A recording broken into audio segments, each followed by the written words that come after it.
अस्सलाम वालेकुम जी। आप लोग कैसे हैं? मेरा नाम समरीन है।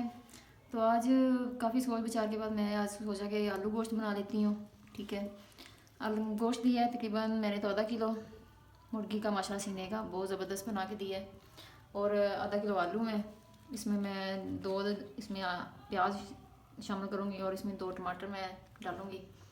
ठीक है, उसके बाद ये 1 चम्मच सुरख मिर्च है और 1 चम्मच हल्दी और 1 चम्मच पिसा हुआ धनिया, 1 चम्मच नमक है और साबुत मसाला है और ये अदरक और लहसुन का पेस्ट है। इसमें 4 अदरक मैंने ये सब्ज़ मिर्चें ली हैं और ये तकरीबन दही है।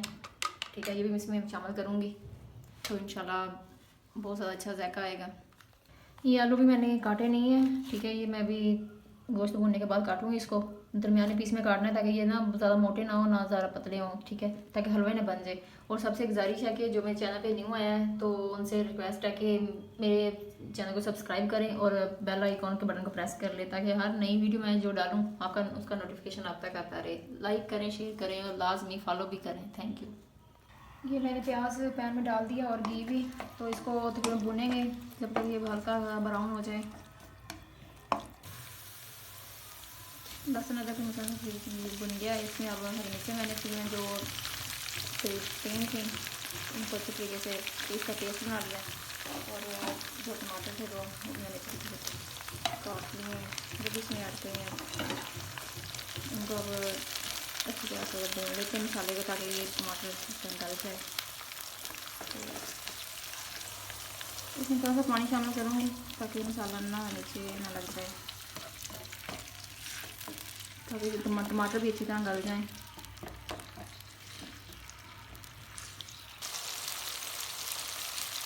मसाला भुन गया मसाला, तो इसमें घी भी छोड़ दिया है, कितनी प्यारी खुशबू आ रही है। इसमें मैं शामिल करूँगी 4 से 5 चम्मच मैंने दही काट के रखा था, वो भी इसमें शामिल कर दूँगी। अब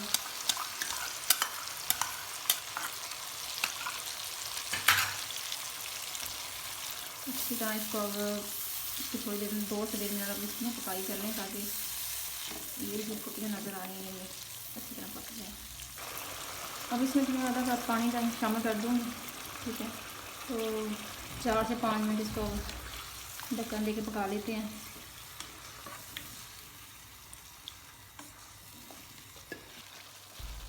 ये मैंने गोश्त में आलू मिक्स कर दिए हैं। ठीक है, इसको मैं भूनूंगी तकरीबन थोड़ी देर। तो इसमें ज़रा पानी मिक्स कर दिया ताकि आपने इस हिसाब से डालना है ताकि आलू गल जाए और शोरे के लिए बस हो।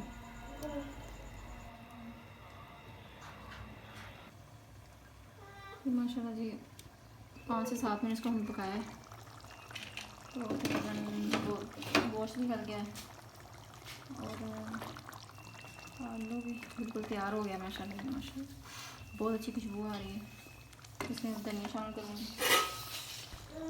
अब हम इसके ऊपर धनिया डालेंगे। सालन माशाल्लाह तैयार हो गया है। जो सालन मैंने बनाया है ये 4 से 5 लोगों के लिए अपनी फैमिली के हिसाब से बनाया है। वैसे मैंने तो शोरबा ज़्यादा रखा है, तो अगर आपको कम करना हो तो थोड़ी देर ज़्यादा पका लें, थोड़ा गाढ़ा हो जाएगा इसका ग्रेवी ज़रा। और मुझे आप बताएं मेरी वीडियो आपको कैसी लगती है कमेंट सेक्शन में, और मेरे चैनल को सब्सक्राइब कर लें और वीडियो को ज़्यादा से ज़्यादा शेयर करें। माशाल्लाह माशाल्लाह सालन की लुक बहुत अच्छी आई है और माशाल्लाह खुशबू भी बहुत प्यारी आ रही है। इंशाल्लाह नई वीडियो के साथ नई रेसिपी के साथ फिर मुलाकात होगी। तब के लिए अल्लाह हाफिज़।